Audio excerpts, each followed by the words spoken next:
Сәлеметсіздер ме? Бүгін біз сіздермен осындай түрлі түсті бас киімді тоқитын боламыз. Ол үшін мына жерде көрсетілген жіпті пайдаландым. 100 граммында 100 метр болып келді. 325-тік бізді пайдаландым. Яғни жіпті мен екі қабаттап пайдаландым, себебі қыс мезгіліне арналып тоқылғандықтан жылы болғанын қаладым. Төбесіне осындай помпон тоқыдым.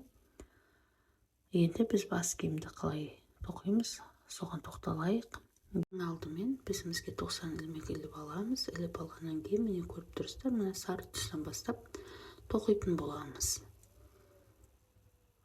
Бұл жерде айта кететін бір нәрсе, қазір мен сіздерге көрсетем, мына қайырылып тұрған тұсына дейін, мына жерге дейін тоқитын боламыз да, одан кейін бізіміздегі тоқыманы теріс айналдырып тоқимыз, себебі мына жері әдемі оң болып көрініп тұру үшін жасалатын дүние. Болмаса турасынан тоқи берсеңіздер де болады. Енді мен сіздерге өлшемдерін айтып шығайын. Мына сары тұсы 2 сантиметр болды, міне 2 сантиметр.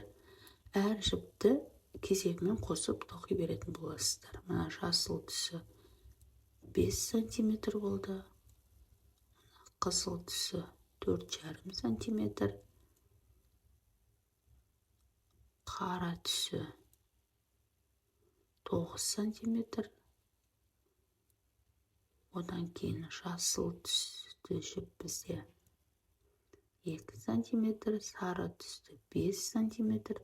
Ең соңғы қызылмен аяқтадық, яғни 3,5 сантиметр болды.